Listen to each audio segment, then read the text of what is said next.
mean, bam. Yeah. So we're both on 5, because that's like one thing. Reggie Morrow, dude. We're live. That's it. Here we are. There's no structure. No, man. I mean, well, What? Tell me what you're doing. Tell me. yeah. What's going on? Always Athens, dude. I'm just here to talk to the people. Like I think like I hear about things and then I'm like, well, that's exciting. More people should know about that. You know, like, did you know in Nelsonville that like a clothing manufacturer is like opening, like some lady is like opening up like, some type of like manufacturing thing in Nelsonville, creating some jobs. Like that's pretty sick. There's some stuff like going in Albany. They're talking about putting in a manufacturer. Like, so there's just all this stuff. So, some through the Economic Development Council, but then also just like the small businesses, you know, like I was just in Donkey and I just took like 10 business cards of like these businesses I never even heard of. It's just like, there's all this stuff, you know, there's all these people to talk about. And so like hyper local, that's the idea, is that, you know, like just talk to people about Athens, talk to them about their story, talk about the organizations, you know, like the CFI is like something I wanted to talk to you about. Just like you have a lot of experience with rural action. What? You might need another person for that. Why is that? I don't deal with CFI. I don't know what's going on anymore. Oh, damn. Well, yeah. Well. But I mean, they're good people to talk to. Yeah. All of it though. Yeah. So that's the idea, man. Is like literally just that. Talk to business owners, talk to the teachers, talk to the mayors, talk to the parents, talk to the farmers. Just nothing more than conversation. You know. You got some notes there? Right? No. In case I need to write stuff down. Yeah. Prepared guy. I don't really have like that's what like you know, because I brought my laptop. Like, do I need it? You know, I don't think I do because of this. But I also think it'd be mobile. Like I thought maybe I'd just like 100% post up in this room, but it might even be possible to go mobile with it. With this thing, because like I said, I don't really know about it, but like things I was playing around with, like because you know, like I got this room like a month ago, or like at the start of this month, and it took me a month to like get the balls to like even just like get somebody in this room, you know. No, this is it. This is like, I mean, I like recorded, like, you know, when I first set this up and I was like trying to figure this out, like playing with the knobs and like there's a mute button and then like, oh, do I even have a condenser microphone, like, because this flip is for I still have no idea what I'm doing, but the idea is that like you have to give yourself permission to be bad, to like be like to feed the idea that maybe you'll be okay one day. And so then even like, you know what I mean, I'm just afraid. And then like even just like texting a friend, you know, like it's like, oh god, are they gonna like make fun of me or something? Like it's just still feels that way. But I'm a part of this group of 17 organizations, and that's one of our rules is give yourself permission to be messy. Ain't nothing perfect. 17 organizations, right. What is that? That's the Appalachian Regional Food Business Center. So then that's what we're talking about. Yeah, nice. That's cool. Yeah. But yeah, I mean the idea though, like it's like you, like anything I've ever gotten good at, I've just done a lot. You know, so it's like maybe just do a lot of this. Okay. Yeah. All right. But that's it. So this organization, tell me more about that. Okay, so the Appalachian Regional Food Business Center is it's a product of the American Marketing Services Agency. That's a division of the USDA. And so Rural Action and CAN, Center for Appalachian Networks, they birthed this program for Appalachian. So there's 12 regions. Appalachian is one of them. And so the other 10 are throughout the states. And so you have the Northeast, you have the Delta region, you have, you know, the one in the West, and then the last one is just territories. And so that's the islands, that's Hawaii, Alaska. And so through the USDA, we're kind of tasked to become this small business development center for small and mid-sized food businesses. Specifically food. Farmers, makers, bakers, anybody that's dealing with food access or food production to help them create and expand into new markets. And so ideally, we're trying to cultivate a system that can be less broken. So, for example, when COVID happened, the food system kind of just went awry because you couldn't get food from the West Coast because stuff was happening, Yeah. and you couldn't congregate, and so it became difficult in every sector, but in this case the food sector. And so what we're looking at is a regional system that flows food throughout the region, so that when things like this happen on a Closer to grand home. scale, Yeah. we have the Appalachian Regional Food Business Center Mm-hmm. that's circulating foods from wholesale farmers to wholesale buyers to create this ease of flow for farmers to sell their food, for makers to sell their products. Yeah. Tightening the circle, like Tightening the where your circle. stuff comes from. It's Yeah. cool. It's cool. So like you said, a bunch of different like sectors, right? Like people that are wholesaling food, people that are like farming food, people that are baking. Like what are examples of people? Like, are there people in Athens that you're working with doing this, or is this more spread out into like rural areas, like farther out? Like, what is an example of a business in Athens or something like that is using this kind of program? Sure, Yeah. sure. I'm gonna make a correction. AMS, that's Agricultural Marketing Services. Oh, okay. That's Fact the checks division. important. I don't have liability insurance, by the well, like broadcast media insurance. That's maybe I shouldn't say that on the podcast. Whoops, mistake. That's But why we edit things. that's the other thing, bro. Is that I don't think that's I'm pretty sure I'm just gonna pop it out, wave it, and like upload it. Like if you're comfortable with that, that's see, okay, so right, like maybe those are things that I should like explain to people before they come on. It's like, hey, this is like a live show now, because the editing part is I think what would slow it down a lot. Not to get off on a side tangent, but I think the easiest thing is just it's kind of why I'm going with no video yet. Is that like everyone says the statistic is like most podcasts don't make it past 3 episodes, and it's like so then I was like, all right, I'm gonna do 50 episodes just audio. Because I can't like do 3 episodes and quit. You know what I mean? And I mean, so I then can it's edit like, for well, yeah, what's up, dude? Because I think maybe it's arrogant of me to think that I can just do it myself, but like, but it was basically like remove the barriers, like all of the barriers that I'm telling that are the reason, like I'm afraid or whatever, like remove those. And so then what are the things? It's like I don't know shit about editing audio or video or anything. So then it's like, okay, well, let's just get rid of that. Like, okay, like, and so then that's kind of what I meant. Like this will spit out like a WAV file, and then like I don't know, I made a Spotify creator account, and it said like it supports WAV files. So it's like, all right, dude, like cool, get like literally pop the SD card out, pop it in. But anyways, yeah. No, that's great, and that you fact check things is kind of what the computer was there for. Also, Yeah, it's like yeah. if we needed to, because like I think it's like state the facts, speak the truth. I think this guy Alex Hormozy is the one that came up with that. It's like. State the facts, speak the truth, and then I think everything else is okay, right? Assume positive intent, maybe, a Right. little bit, No, that but makes sense. yeah. So I don't think like anyone's gonna come on here and slander, people. It's like be a good, Well, you never know. yeah, be a good. People in Whatever, Athens know pushback how to gets, speak their it's, mind. yeah, whatever. Man. I'm not that worried about it, but yeah. So basically, it's we talked about the editing thing, but yeah, I mean, so anyway, so yeah, an example of a business in Athens that like is it a lot of farmers here? Are there like small bakeries? Like there was that one cupcake bakery like over by like Morrison Gordon, was it? You know what I'm talking about? Like stuff like that. Like what? How small of a business? Like what's too big? You're not helping Gordon Food Services, but No. Not yet. yeah.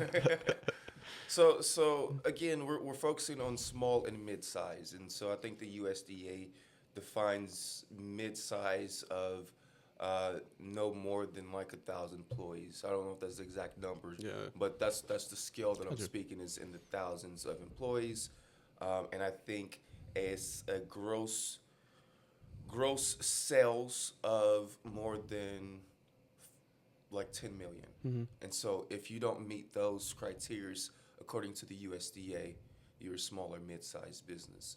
Small is as much as one employee that's doing a startup. And so that's the range that we're focusing on. So let me give you a little bit more information. So what it is we focus on providing technical assistance. We have over $40 million dedicated to providing technical assistance to small and mid-sized food and farming businesses. Of the totality, that's also including a business builder sub-award. That sub-award can be available to any of these food and farming businesses of up to $100,000.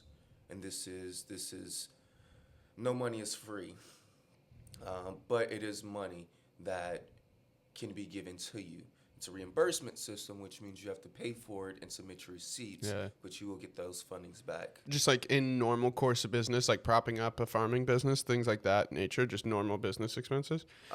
Yeah, I mean, it can be normal business expenses if it's like, let's say that, and we'll go into the example, but let's say that you wanted to create your own sauce.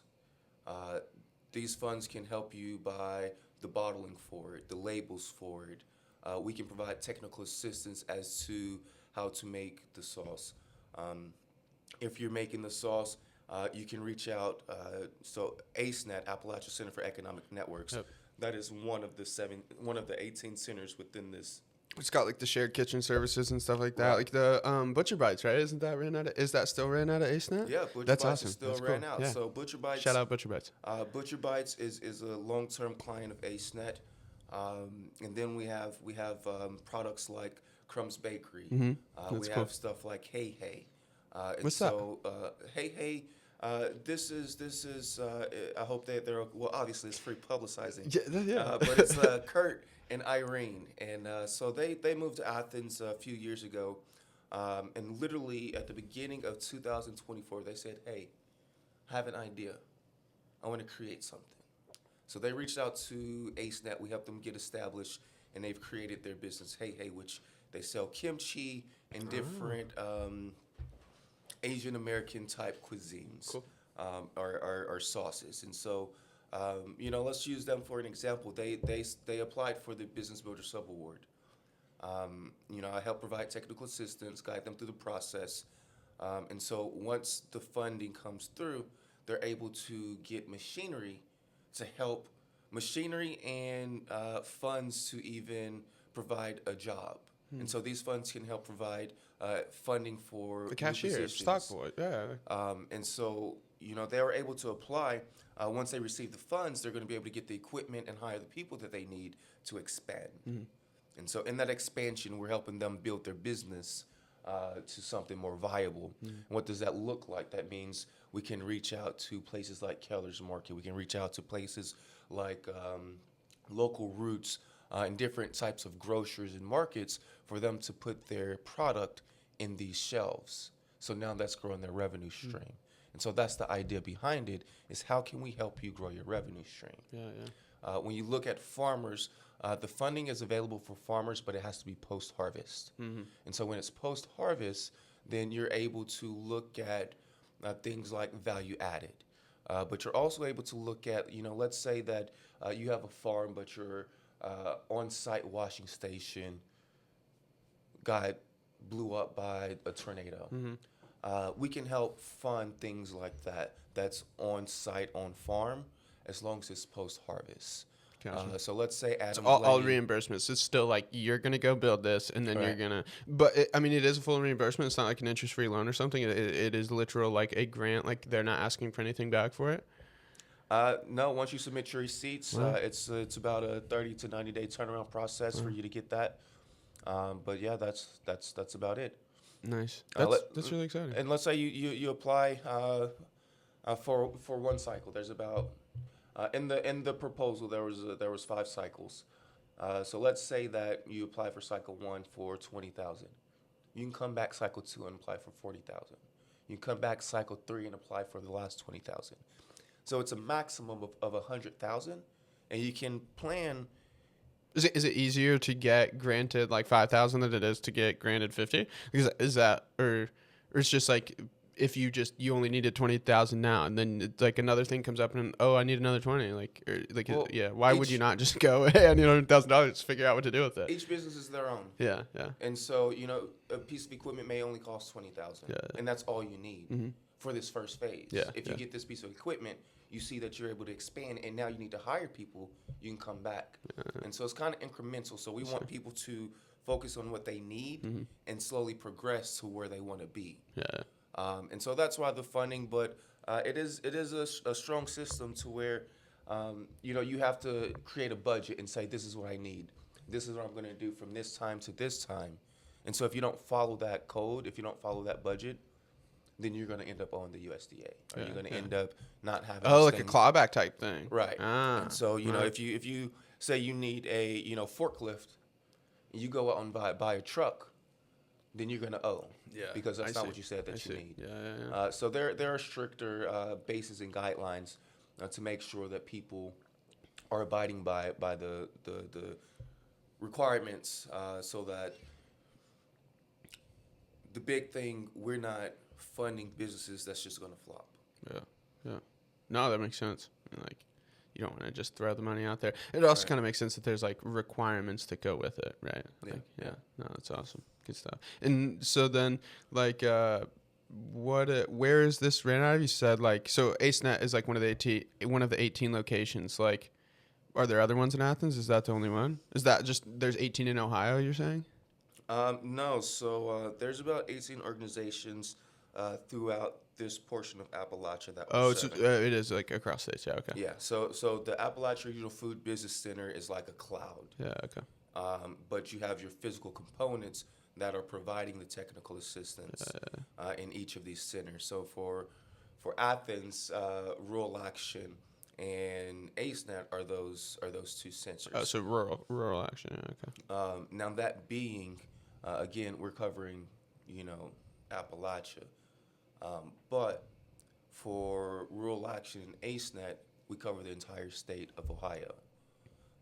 So for the whole center, we cover the entire state of Ohio, Kentucky, Tennessee, and West Virginia. And then we cover portions of the western part of the state of Virginia, Maryland, and Pennsylvania. I don't know Maryland was part of Appalachia. Yeah, they got the little panhandle over there that connects in. That's cool.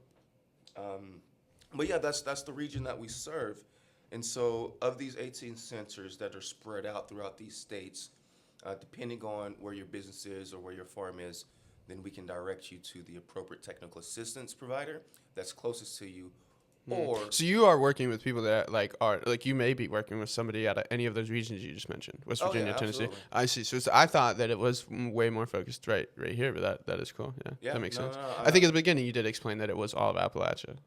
I think I just caught up. Yeah. and not all of Appalachia, just that main core, central, north central, south central parts of Appalachia. Gotcha. The Delta Regional Food Business Center covers the rest of that Appalachia portion, but we do work closely with other regions to make sure that we have connections all across. And so soon, some of our ARFB staff and leaders are going to be going down to Memphis. We cover Memphis, but Memphis is so close to the Delta that some of them want to reach out to that regional business center. So collaborating to build these networks. Like bickering over the territories. Yeah. The funding's there. No matter where you go, the funding's there. It's just a matter of what's easiest and how to access the information. That's cool. What's one of the coolest businesses you've seen, like working with this organization? Like, what's something that, like, when you saw, you're like, oh, this is exciting, or like, oh, this owner was really cool. Like, yeah, you have any like cool fun stories from it? So sure. There are some very creative people, and then just looking at the technology and the things that we have, it's good to see people are trusting themselves to start their own businesses. That's cool. Yeah. I have this one guy. He's out of Columbus, but he has land in a more southern portion of Ohio. And what he's doing is he's tapping his maple trees to create syrups, and then he's forging different spices off the land. And what he's going to do is he's going to make tea. He's going to make like a maple tea with these spices in it, freeze dry it, and crush it into a powder. So all you have to do is scoop it out the bag, add hot water. Now you have this delicious. This donkey chai powder, my boy. There you go. Keep that stacked at home. That's really sick. So what he did was, he applied for the Business Builder Sub Award. He was approved of it, And so he's going to work with ACEnet to enter into ACEnet's kitchen as a tenant. But the equipment he's going to apply, or the equipment he's going to buy, is going to be his, but he's going to place it in ACEnet. Oh, And so now he has a location to place his equipment, to do his processing, and to create his product. And so we'll help him throughout that whole process. So that technical assistance can be post or pre-technical or pre-awarded. And then the technical. So then, how does that work? Like, you're just like the work you're doing is free, and they weren't gonna have to ever pay for it anyways. Like you're saying, like if like your services of helping them is regardless of if they're awarded any money. Correct. Yeah. Okay. And that's kind of the. So then, how does somebody reach out? Like, they literally look up the organization. It's like, or like, do they just find you? Like, how does somebody just off the street, get to you? There every single way that you can get information out there, we're out there. Yeah. Okay. So we're on Facebook, we're on Instagram. If you just type up food funding, USDA, anything like that, you can easily find us. But we have word of mouth. Yeah. As technical assistance providers, we're able to do outreach. If that's cold calling farms to say, hey, I ran across your business, I ran across your website, I think you'd be interested. Going to conferences like OFA, or What's the that? Small Farmer Conference in West Virginia. OFA is Ohio Ecological Food and Farming Association. Oh, wow. Okay.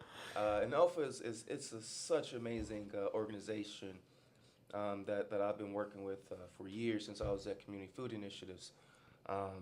That just provides so much resources and so much knowledge and information for anybody in Ohio food businesses.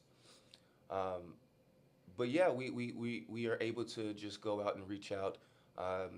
In this first cycle, I went to the farmers market and just walked around and talked to different people who I saw might be able to utilize these fundings.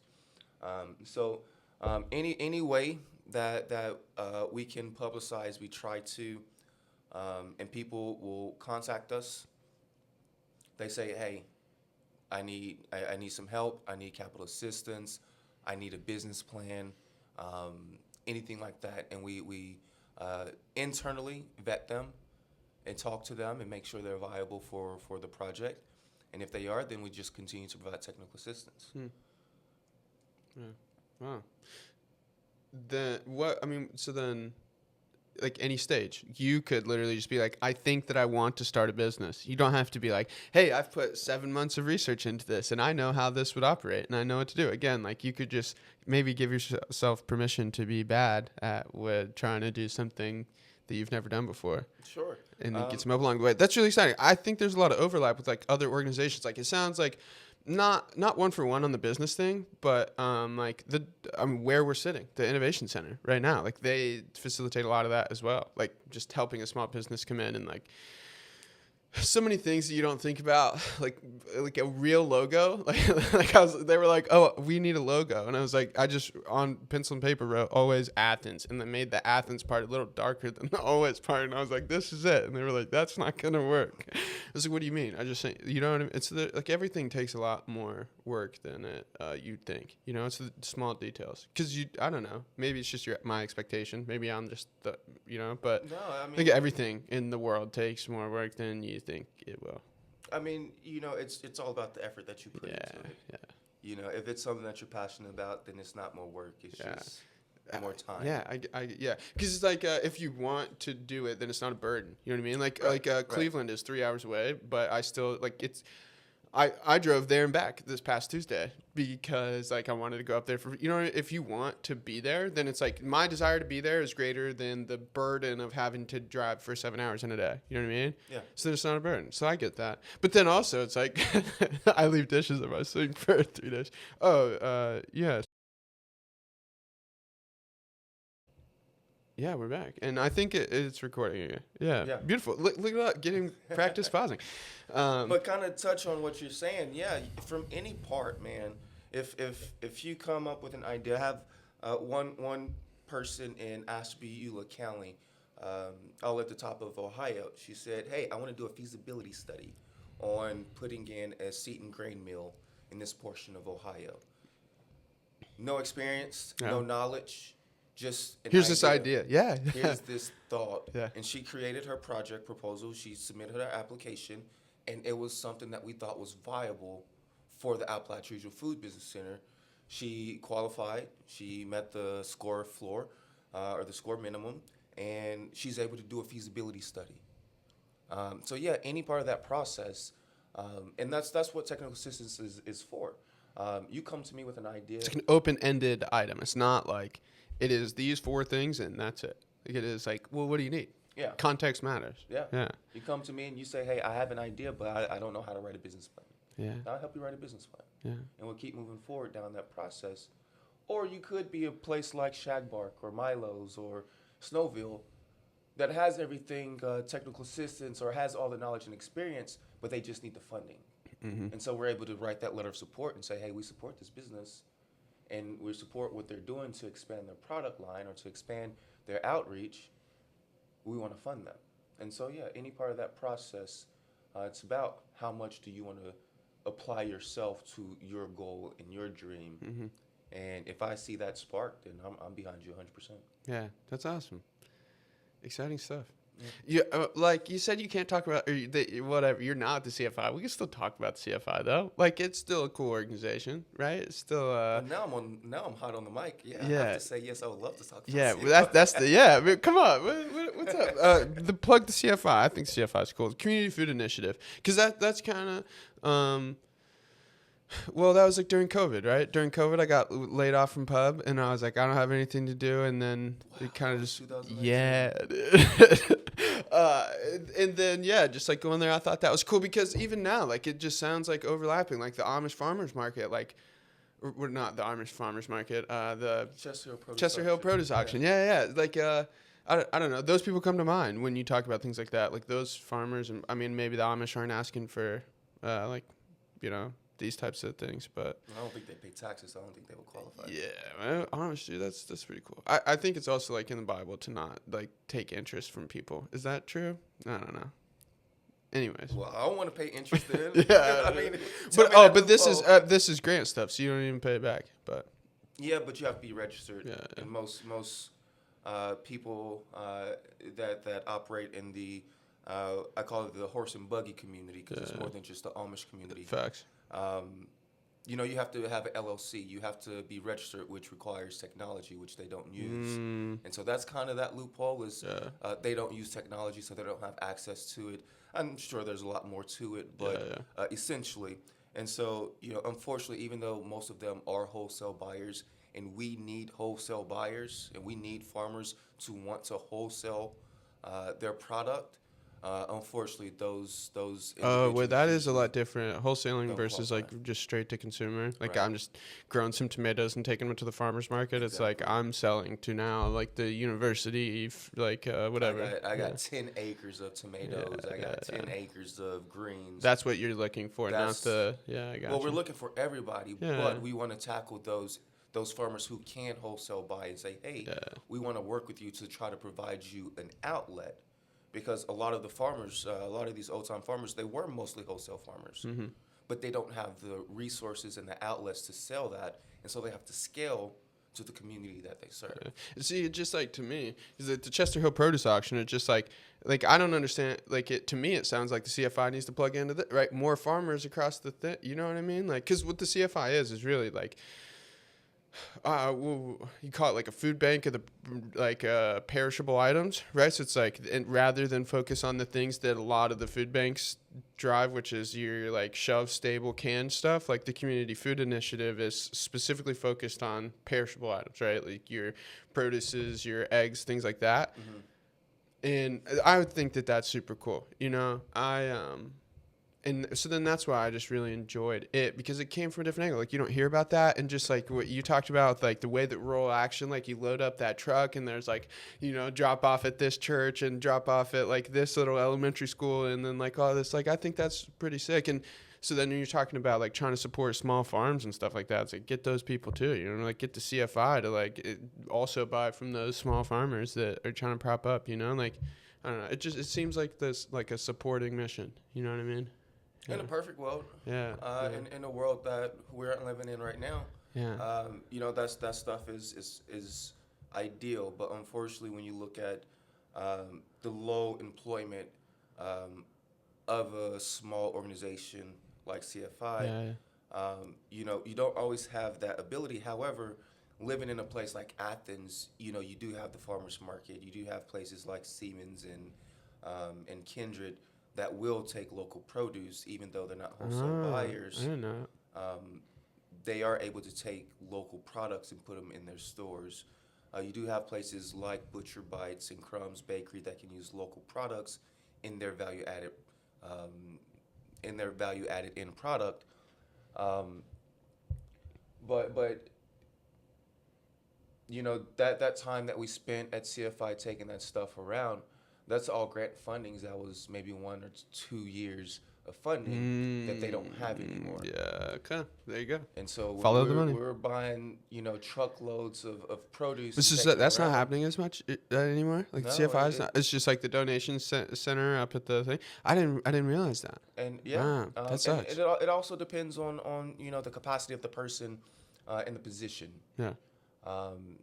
My position and Susie's position, we both left, and so those are two big positions with very high bars. Not to throw in a brag there, but that set very high bars, and so you have to find the right people. And I think the people in the position now are doing an amazing job. But no, when you look at it from the big picture, it's not what it was 5 years ago. No, Via the funding, of grant funding. I mean, that's Yeah. makes sense. So then, that's the struggle is like grant, because if the money for the program that you're talking about is coming from the USDA, then it's all grant funding, right? And so, like, it's just kind of, when there's money, people get it. When there isn't, they don't. Yeah. I love that you bring that point up, because it's a very interesting point right now, and in the time that we're recording this. We're under AMS, which is the division of the USDA. As they're going through this political dismay, our funds are frozen. And so The Innovation Center posted something about like they were trying to find out what's up with their funding too. yeah, and I don't know. I like willfully have not ignorance is bliss. well, sometimes Yeah. sometimes it is. But yeah, we don't have funding right now. And so throughout this Appalachian Regional Food Business Centers, we have several organizations that have had to close their doors or had to remove themselves from this program because, we can't write receipts to the government, and they won't reimburse us. So where the funding is there, we don't necessarily have access to it. And so it slows down a lot of this production. It slows down these businesses. The ARFBC funds about 88 jobs. ARFBC. Appalachian Regional Food Business Center. Gotcha. Funds about 88 jobs, including mines. If this funding freeze lasts for, several more months, then I may have to look at other options, either within ACEnet, where they can reallocate funding to continue to support my position. But if funds are still frozen, then, I may have to look at furlough or finding a different job, and that's all across the board. So with the dismay of the government and how they are trying to redo this whole structure of the government, it affects a lot of people. So not only do you look at organizations or businesses like the ARFBC, but even individual farmers are being affected because they don't have the funds. They don't have the funds to, again, we're post-harvest, but there's fundings for people Which is to kind apply for of that crazy is- because you keep saying that post-harvest. It's like, damn, so you got to have $100,000 to throw up to maybe get back. It's a pretty big risk. Like, am I going to get back 10,000 of this? Am I going to get back 75,000 of this? Like, that seems like a pretty big open-ended. Well, you get It's back kind of a whatever- big deal. whatever Not a you lot of people. spend. Yeah, that's crazy. Whatever you say you're going to spend and you spend, you get back. Maybe, But it right? is. Well, right now we haven't dispersed any funding. Yeah. And so It's not necessarily a fact of maybe or maybe not. Um, but yes, once the funds are unfrozen, if they are unfrozen, Yeah. then yeah, you'll get it back. You know what you say you'll spend. Once you spend it, give us some time. We'll get it back to you. But at this point, you know, you have a lot of doubt and a lot of concern and a lot of hesitation because yes, it is a very big risk for farmers to throw in $70,000 to create something on their farm to help them, you know, grow their business when they may not have that. Yeah. Because everything in the world takes more work than you think it does. 'Cause Everything. everything. Yeah. Crazy. It's humbling. That's, you know, scary thing.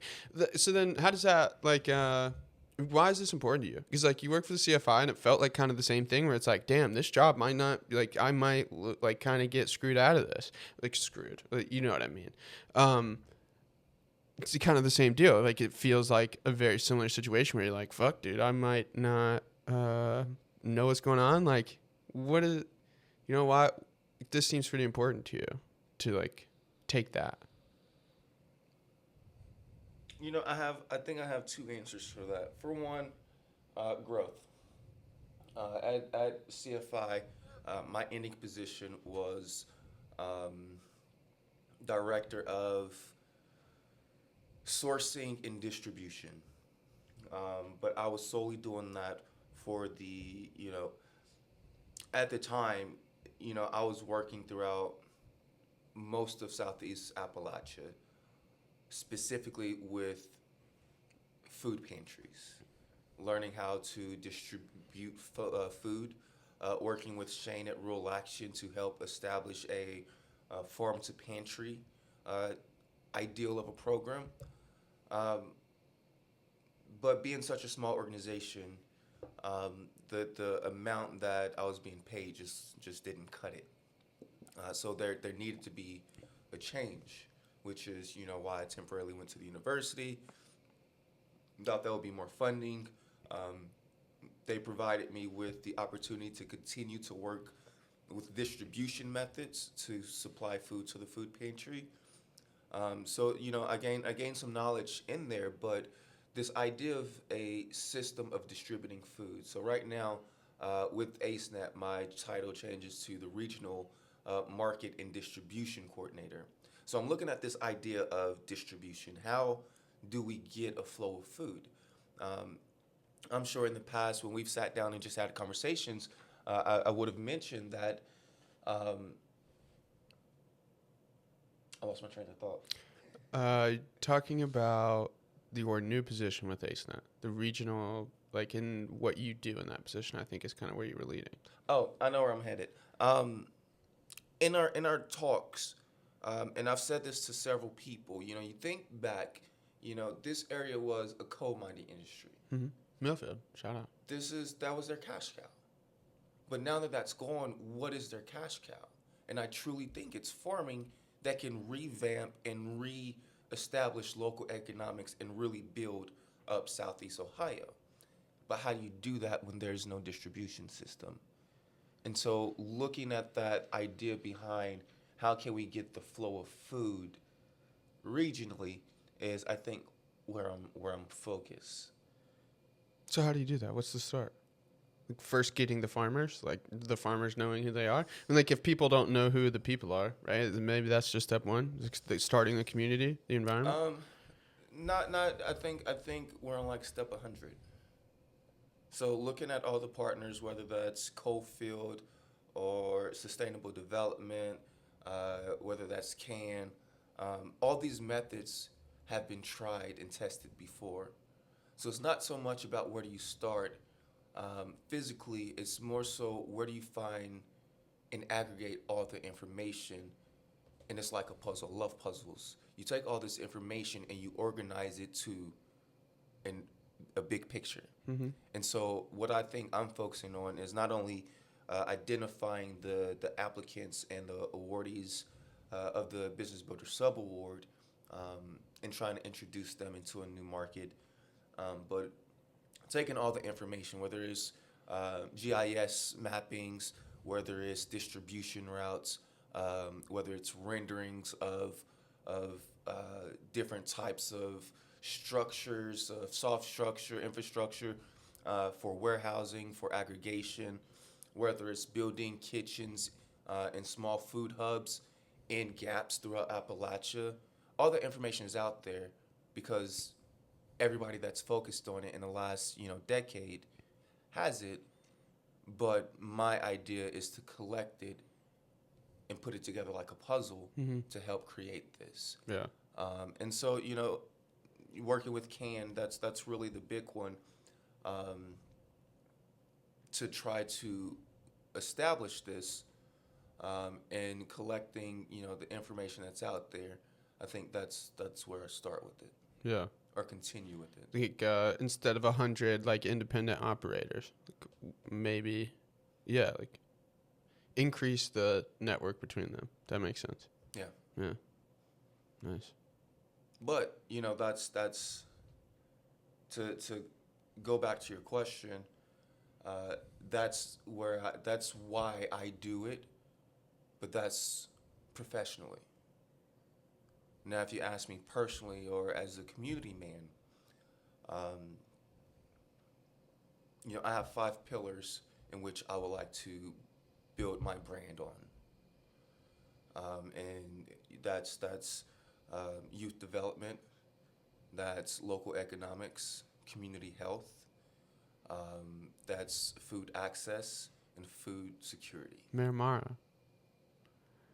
What? I said Mayor Morrow. Manifestation. Yeah. But by doing that, I also throw mental health in there. By doing that, I'm on the boards for organizations that helps complement those foundational structures. Yeah. So your actions back that up. Yeah. Right. Yeah. And so that's how I want to build myself as a community man, but also if you look professionally as a regional developer. I don't want to say pioneer because there's been so many people that, Tom, Blaze the trails. Redford, Yeah. You have so many people that's gone through this before, but following in those paths and footsteps as the new generation. They say standing on the shoulders of the giants before us. Oh yeah. Absolutely. Yeah. That's pretty sick. Thanks. Yeah.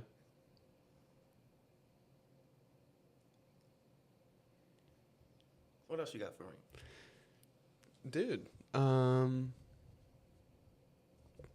what else do I have? This I wasn't prepared for that question. Dude, have you noticed like all these businesses closing? Like what's like, it just seems like a lot all at once. Like I get like Big Lots was never a local business. Joann's never a local business. Those going out of business, probably the same reason that our like local businesses are going out. But it's like the Athenas, like Soul. Like I don't want to like offend a restaurant by not including them, but it's like it just kind of seems like everywhere all the time. Like Import House is closed. Like, maybe like and I heard like maybe that one wasn't even like just economics. Maybe like the owner was just done. Like somebody wouldn't take it over. You don't know the details of why they're closing. It just seems like a significant portion of things are closing here. What's your thought about that? Yeah, those big box stores. That's just big businesses selling big businesses. Like more big businesses just gonna come in there, right? It's like never a shot that. What small businesses can take a shit that size? Like the clothing manufacturer in Nelsonville or some shit like that. Like in Athens, it's too expensive. It seems. It's definitely too expensive. I don't think it's too expensive. It's too expensive for those big boxes. But again, we're a small town without students of maybe 25,000 people. So yeah. No, it's not profitable for those big businesses to uphold as much physical assets. So everything in their back storage, everything on the shelves. Amazon, just around us. It's Amazon, yeah. Exactly. So those are going out of business for those. So those spaces, I think I think they need to be reserved for local third spaces. Yeah. But don't worry, dude. We put in another Chipotle and Starbucks. I don't think I get it. I don't think it's going to be Starbucks. I think it's going to be Chick-fil-A. Oh, not a Starbucks? On East State? Yeah. I think it's going to be a Chick-fil-A. Wow. Yeah. It doesn't seem like their parking lot's that big. I mean, but even at that, you put in the local Chick-fil-A, you put in K's on Court Street, then you're going to probably I hope this isn't a manifestation. I hope this is a way to encourage people not to let this happen. But you'll see the Miller's Chickens, Oh, the mom and pop restaurants closed that are tucked away in the roots of Athens that people don't travel to. And so because East State Street is so accessible, people are going to choose that chicken spot. Because students are right there on the corner of the university, they're going to choose Cane's.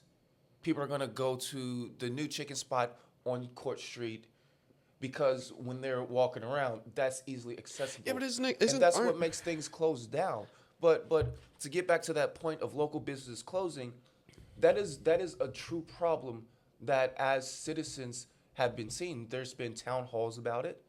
There's been conversations about why are we letting these local businesses close. And the ultimate reality of it is that you just don't have people traveling to Athens.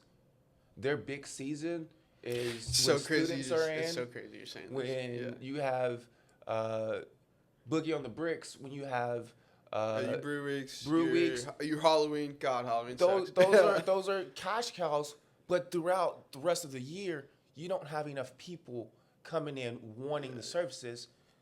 That could be because of too high rent, but also if you can just go get incense with your glass pipes and your wall decals, and you can put it all in one cart and have it shipped to you, then there's no reason for the import house. And so I think just the physical aspect of not having people in their stores is what's making them shut down. Yeah, I mean, we knew, the pub is where we started, right? And we knew that. I guess probably all the students understand that the bar's year is made on like 5 or 6 days a year, Yeah. It's crazy or to weekends. think that. Yeah, that's crazy to think. Like, your 52-week year is going to come down to 12 days. Yeah. 6 Fridays and Saturdays. That's a little bit different business model, but that makes sense, and because it's so weird because Bobcats specifically, I feel like people from OU are known for being like staunch Athens OU people. Like our shtick is that we never shut up about Athens, but even Athens has changed for me over the years. Like pre-college student, right? Just growing up here, going to school here, being a middle schooler, like leaving 7th grade, like for the day and walking uptown to go to Wendy's that's not there anymore, RIP, and like seeing a kid like vomit green beer at 3 p.m. Having the conversation with the parents, like, what's that about? Like, so then like that was a different Athens to me. Then Hocking College, like right when I got out of high school, going there, like Athens kind of changed for me because like I was pretty like segmented to Athens, like I didn't really think about Nelsonville, I didn't think about Alexander, I didn't think about Trimble, I didn't think about Fed Hoc. And then like once I started going to Hocking, then like Athens expanded for me, and versus like going to like I just feel like Athens has been different for me, but now it's I guess like the reference, like the college Athens, like it's just the people, you know what I mean? Like I didn't love going to the CI like as much as I thought, as much as I loved going to the CI and seeing like those 2 or 3 bartenders that would come see me when they weren't working, and or like just so it always makes me realize like people are what I think people are saying is so great about Athens. It's like the people that you think of in your era when you're like, oh, that's, you know what I mean? So then it's like the people aren't there. And then I think people lose their attachment to it because so many people talk about OU, so many people talk about Athens. It's like impossible. It is crazy to try to get them down here. But I just don't understand it because they all want to like beat it on their chest. Oh yeah. Like you see a Bobcat out in nature with like an OU shirt on and they freak out, like I was at COSI a couple weeks ago and I saw a dude with a Bobcat hoodie on, and it just like, OU, like, yeah. And then his buddy was like, giving him shit because it's like, again, the stigma is that people from OU are like in your face about it. Did you know that I went to Ohio University? Right. I don't understand it, but I think you're hitting the head on the nail because I don't know. But then also, like, maybe that's why Athens is great, because it integrates, because there's always new people, like, there's always just different, like, it is, pretty interesting the way that the dynamic weaves in the university and like the local kids, you know? It's like the college kids know that Cat's Eye is like the local bar, you know, like shit like that, or the Skull. It's like, but then all the locals at the Skull know on Tuesday, like, get the hell out of there because like that karaoke shit's not, you know, it's just like, that's the shit that I love about like just the dynamic of Athens. Like, I think the people are great, but that is interesting. How the hell do you get them back? Like, how do you get them back? I think that's important. But there's all these fucking hotels, you know? And so like, how could they exist if those people weren't coming? Because, like, think about, I mean, there's, like, 3 on State Street, 4 on State Street. Kind of. Yeah. You, like, are you counting that extended stay towards the end? Yeah. Okay. So then, so you got that. You have, like, the new one. Is that going to be a hotel or is that, like, rentals? Because it said, like, it said hotel-style living, 1 and 2 bedroom units. Where at? Where they're putting in the new Canes, right there on the corner of Union and... I really don't know.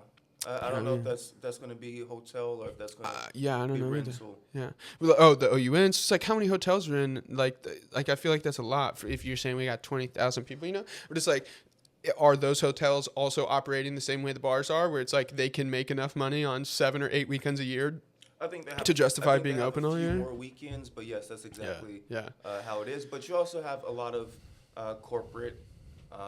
You have a lot of construction. You know, they're doing a construction on outside the plains right now. The double roundabout? Yeah, that's hundreds of workers. Prior to that, they had the roundabout off of Richland or Stimson. Prior to that, they had Richland. So you have all these projects that's bringing in local workers. You have, you know, or businesses like Kindred Morgan that are bringing Kindred in... Market? Kinder Morgan. What's Kindred Morgan? Kinder Morgan. It's a... Kinder Morgan. I'm saying something completely different. Yeah. It's I think a gas company that comes in, or electrical company that comes in and do all the power lines. But you have all that, you know, when they went through and redid all the fiber optic cables, you know, that takes time. And so the hotels are building their business off of that, but also off the weekends of the university. Yeah, which like where you can't find a hotel room because like those weekends still exist, I think, which is pretty exciting. So I mean, I do believe every industry has its own set of struggles. Some can maneuver around others, but some are left to the winds, and then that's when you see some of them failing. Yeah. That makes sense. You know what I wish would fail? And I hate to say this, some of the vape shops. Not a fan. Not a fan of all these vape shops everywhere. Am I a complainer? Am I complaining right now? No, you know, the fact that we have almost as many... It sucks. Why are they staying open? Because I was just like kind of, you know, like upset that some of these businesses are closing. But then at the same time, like there's 7... At least like... I think if I drive from one side of Athens to the other, like I pass 4. Like it's just like it's overwhelming. But they have to like... yeah. So I'm sorry for putting that into the universe. I don't want businesses around Athens to fail, but gosh, those are frustrating. But what does that say? I mean, what does that say about Athens? Kind of to your point, college students, like, you know, that's the market. Like, who's going to spend the money? Yeah, but what good is that doing for us? Yeah, if they fail, then they fail. I don't really care, but it's not my like there's I shouldn't wish businesses to do poorly. It's just yeah. So. I'm going to stand on that. Not a complaint. Maybe it's a complaint. Oh, well. But, I mean, you're feeding a young mind. You're feeding children tobacco products and alcohol. It's if crazy. Those are between fast food, bars, and tobacco shops, I mean, we're not doing ourselves any good in the first place. Yeah. That's what we're known for, though. Of course, just the bar scene. I mean, not to that denigration. I think everything's moderation. Like, I enjoy... Well, because I talk about... I don't think businesses survive off of moderation. You know, I guess that's like a reasonable statement, a fact. Yeah, I get that. I don't know. I mean, I love the bars, but the bars kind of like changed for me. Like, it's a lot different now. Again, Athens like changes. It has changed for me a bunch. And now, kind of like post-graduation life... I don't love going to the bars all the time. You know, I enjoy like a dabble. Again, I enjoy going like meeting out with like some friends. Like I would say if the crowd's right, like you could get me out, but it is like a lot harder to get me out of my house for sure. But no, and I think that's important for a lot of the people that grew up here that remain here. or implants like myself that's been here for over a decade. Place the difference between a townie and a local. I think you passed the 10-year threshold. I Oh, think absolutely, you're yeah. local now, right? Oh, yeah.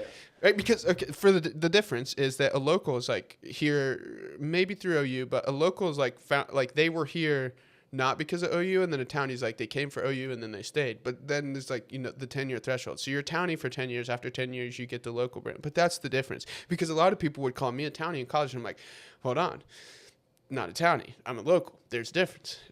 Distinctions matter. Oh, yeah. Not really, but you know, to the like Athens is so unique point. The fact that there is a word for that person, you know, it kind of shows you that it like is a sticky spot. That's really cool. The west side of Athens, right? It's like the townie side. Oh my man. Cool. We're back. Yeah. Nice. So. I don't even remember. Oh, we were just like talking about Athens. Yeah, I love Athens. Anus Dynamic. Shout out to all the streets. That's not framed, but you know, maybe I won't frame anything. I'm afraid to mess up the walls in here. Anyways, Athens, dude. What else do you want to talk about Athens? What's up? Yeah, basically.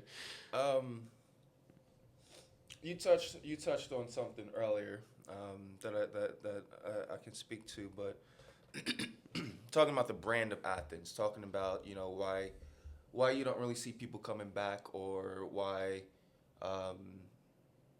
students don't always come and stay and engage in Athens. I think Athens is a good place for people to, you know, somewhat start their adult lives. Yeah, raise a family. Yeah, raise a family. But I think that because of the work industry, and you start to see jobs taken get the over professional by, opportunity. Is that what you mean? right? People don't get their professional opportunity after graduating. Yeah. If you graduate with a journalism degree, that doesn't mean you're going straight into journalism. But quite often it means you need to go live with mom and dad. And so, you know, because I don't think the university fully prepares every individual to enter into the real world, then they have to resort back to what's affordable and what's accessible. And so I feel that, you know, if there's some type of incentive to get some of these college kids to stay after graduation, let's say for the first 5 years or first 3 years that you choose to live in Athens or buy a house in Athens, you would get $1,000 stipend a month from that city of Athens. There should be some. Where does that money come from, though? You taxes. Know? Whose taxes? City taxes. Gotcha. Okay. Or you know, just the taxes that we pay, such as, you know, when we pay educational tax or school tax. A levy or something. A yeah. levy. Okay. And it's been proven that that's feasible, and that's not only feasible, but that puts an additional an additional $1,000 in people's pockets to go to the local shops, to buy local, to go to the farmers market and use that money. And so it's an investment into local economics through an incentive to get people to stay here. For sure. I think the opportunity for corporations to like build out small offices, and here, like, there are so many scenarios where a college student would want to stay here even for an extra year, dude, even if it's just for a year, to be like, all right, I just graduated, but you know what? Like, my girlfriend is actually, you know, she's a nursing major and she's actually here for another 3 semesters. And so I'm going to graduate, but it like, whatever, like maybe I could stay down here for a year while she finishes her thing. Or, you know, we are about to graduate with our undergrads together, but she's going to go get her master's. He's going to go get his master's. Like, you know, that's a scenario. Or like just a weird, like, I graduated in December, but we all know Athens leases, like my lease is up, it doesn't end until May. And it's like, okay, so I could just sit down here for 6 months. Like, I think that my perspective is so adamant on this also because I graduated during the pandemic when they shut down everything. And so then my experience ending college was like finishing online, don't get to walk. Like, I moved back into my parents' house as soon as my college lease was up, and then like I started my career fully remote, and then, you know, became a proficient employee, fully remote and was like, damn, like, you know what? Like, I thought you had to get a degree and leave to find opportunity. Like, maybe that's not the truth, you know? But it's just like, if you do that times 1,000, it's like, I just don't understand. Like, you could build a talent pool here to go service clients in California, to service clients in New York, to service clients in Virginia, where it costs so much more, you know, kind of to the outsourcing thing, like just how jobs are going out of the country. Like, I think they could come to places like this too. Like, I think there's an opportunity certainly to, yeah, just bring more salary. That's like what I think, if I could do one thing, it would just be like, if I could make one impact to Athens, it would be that. Like, how could I bring a couple, 3, 4, 5, 10, $20 million a year of like salaries to the families and to the, like, of Athens, you know, to your point, to go to the farmer's market, to go to Siemens, to go to the Kindred markets, you know, to keep the Athena Grands open. Shout out to Movies 10. I honestly, I hope that Movies 10 absorbs 100% of the client base of Athena Grand, you know, like that would be really cool. The Roller Bowl was something I was really sad to see go. I mean, that's gone, right? Like, it's still there, but it's not really open. Like, it's not like, I mean, is that the truth? Like, is it real?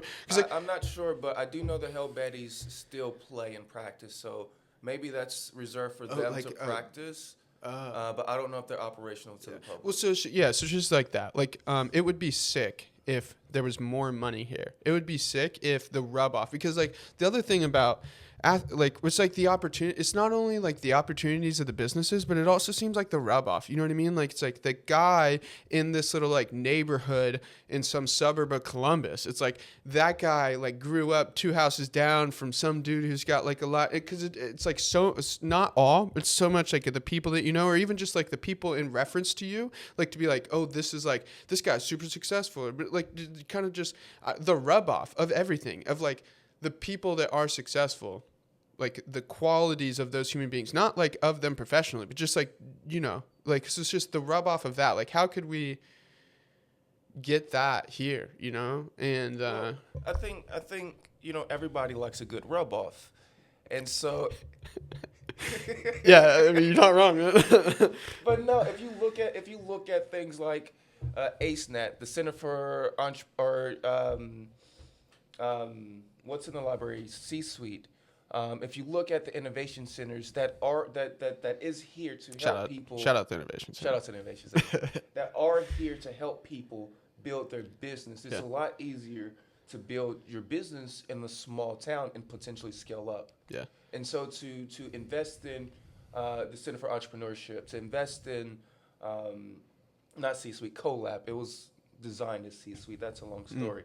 But the collab in the library, and you know, these incubators to encourage these businesses to stay around, that again builds that local economics.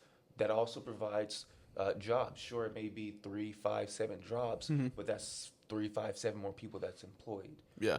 So no, I get that. That's cool, because that's 3 to 5. Like, that's people. That's families. You know, maybe each one of those people's. Let's you know, say each one of those has a significant other and 2 kids. So then those 3 people become 12, and it's like, that's a lot of people. You know, like, this business running, like, that's, you know, that's not nothing. That's the trade-off. You know, that's stay here. Yeah, you don't have a lot of third spaces. You don't have a lot of things except for coffee shops, bars. And but dude, these towns could get so much. Albany could get so much bigger. Nelsonville, that's the exciting part. You know, the capacity's there. And it is. So Albany, they're looking at putting a grocery store in there. Oh, really? That'd be sick. Nelsonville, they're looking at establishing a farmer's market there. So you do have these investments that, you know, Athens is, you know, again, using this term, rubbing off on other parts of Athens County. Yep. You know, you have the veggie van that goes out to Gloucester. You have it going out to these different locations so that people have access. And so it's not just so much what can Athens do for Athens, but what can Athens do for Athens County as the seed, as that bigger establishment. You know, how can we make Athens County grow? Yeah. Because that's what we need. All the housing that's available that are run down that can be renovated. The Section 8 places that are being built to support the people around here, you know, that's important because, you know, honestly, the way I see it is when Columbus overgrows those people who aren't as wealthy as the majority of that population, where are they going to go? Well, I think that's already happening for sure. And they're gonna move out. I think it's just Hocking Hills right now. It's like where it's kind of happening. Yeah. Before us, naturally, it's closer. It's closer. So yeah, you'll see that flood into Logan, but you'll start seeing that hopefully flood down here if we're able to also provide those people that are coming with viable job opportunities, payable fund or good wages, and a better life. Yeah, that's why I'm so excited to talk to Molly. The economic development, Athens County Economic Development Center Council. Yeah, my man. That was probably like that was the seat that was like just sitting in on those meetings and then like just listening month after month after month about like these things. I was like, damn, like this should be talked about more. More people need to hear about this. That's all very exciting. Yeah. Yeah. I think we as Athenians here in Southeast Ohio, we do have an opportunity to engage with a population within Ohio to encourage them to think about investing in moving to this area. Yeah. The cost of living is less. People around here are more adamant about making sure they provide livable wages. Mm-hmm. And then just the aspect of community. Just the it's like aspect it's there. To it's know yeah. that you can come to Athens and experience an international festival. Mm-hmm. That you can come out and party and boogie on the bricks. Yep. And you have these. You can hit Paw Paw Festival. You can hit Nelsonville Music Festival. There's a lot, man. There are things around here that can be engaging, enticing. People just need to be more aware of the opportunity rather being stuck in their tunnel vision of sleep, wake up, eat, go to work, pick up the kids, walk the dog, eat, sleep, repeat. Yeah, the same week over and over and over again for the rest of your life. There's community around here. Yeah, well, that's what I noticed. Like leaving Athens, it was important for me to do that. I don't think that I would have the same perspective. Like, dude, I remember at my parents' house. Like, I just had a little fire, and we were talking about leaving. Yeah, that's crazy.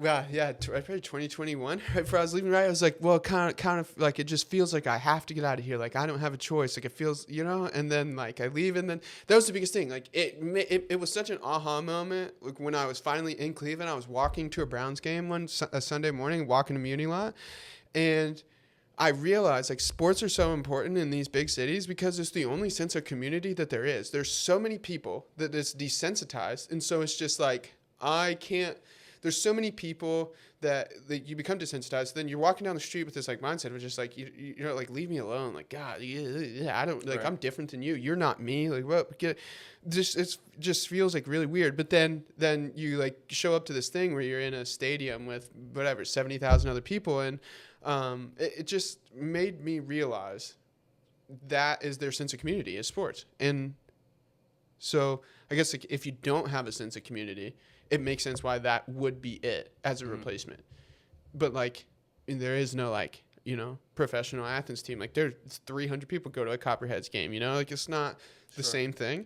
So then it's just different. Like, yeah, I think because there's not so many people and because it's like kind of ebbs and flows where it's like you get that spring break where the students leave and you get a couple months of summer and you get that like couple weeks of spring break. Like there's not that many people here, but it's like not too big maybe to lose that sense of community. But like in a big city, and maybe other people that like have lived in Cleveland their whole life, like that's just what I can relate to because that's where I was.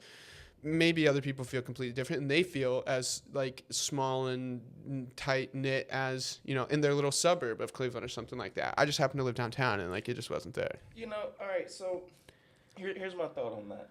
You remember Weeds, little houses made of the show? Yeah. Wait, what are you talking about? Little houses, da-da-da-da-da. Like the just endless suburb? The endless suburb. Yeah. Do you know how boring and mundane and so basic that sounds? I'm sure that's great for somebody though. You know, somebody, there's an ask for every seat. For Is what somebody, they say. that's great and all, but and you can find a sense of community there. Yeah. But the cost of living there can be so expensive. That's not for everybody. Yeah, And then you look at big city. I used to always want to live in a big city. Yeah. I still do to an extent, but you got these 700 square foot apartments that 7 people are living in. Yeah. You're living in these complexes where you got to go up and down, up and down. If the elevator doesn't work, now you got to walk up and down. You don't have green space for your pets. You're driving in the city. It takes an hour to get to work, which means you have to wake up an hour early, which now you're going right back into that routine. Yeah. And so I think that when people start to wake up and they start to see what they're doing, then I think that's when they're going to realize that, you know what, I don't know if this is the best way of life. Now, you look at Athens, where you can go to Hockenkill, you can go to Wayne Forster, you can go to Stroud's, you can go to the bike path and experience true nature. You can come to a community. Well, you could also still go to Court Street. You know what I mean? You can also still an city experience. Yeah. 100%. And so you have this way that life can be a little bit easier, which is why people call Athens the bubble, which is why people say, oh yeah, which is why people remember it.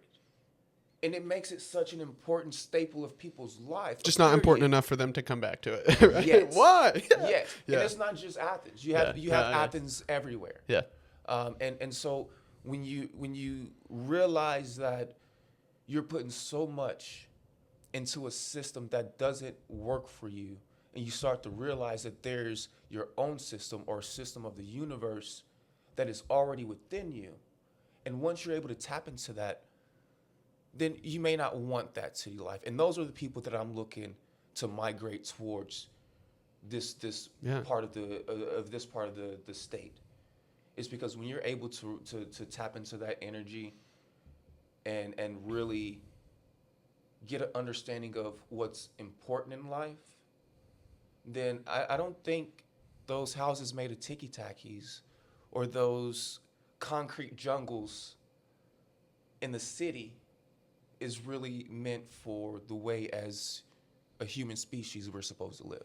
Yeah, I mean, I definitely think there's more nature here in Athens than Cleveland. One of my favorite things in Cleveland was walking to the little grassy area where everyone takes their dogs downtown. It's like right next to KeyBank Tower, like every day for sure. And sometimes I wear Tevas, take them off just to walk in grass because it's like, you're kind of the only nice patch. They're cleaning up the dog poop. Well, I almost hoped to step in dog poop because I was like, then I'd feel like, you know, like, God, it was great. But like staring at the horizon, like the Lake Erie horizon line, that was pretty cool too. Yeah. Pretty calming. There's not really much like that in Athens, but also just like staring at a tree, you know, like there was like this one moment sitting in Cleveland, I was just looking at this tree and I felt as peaceful as I ever have like anywhere else in the world. And, maybe that was part of why like I was able to let go of it because I was like, oh, this could work for sure. But yeah, I just felt like a strong pull to come back. And, you know, I think Athens is special. I don't think it's going anywhere ever, you know. I think I think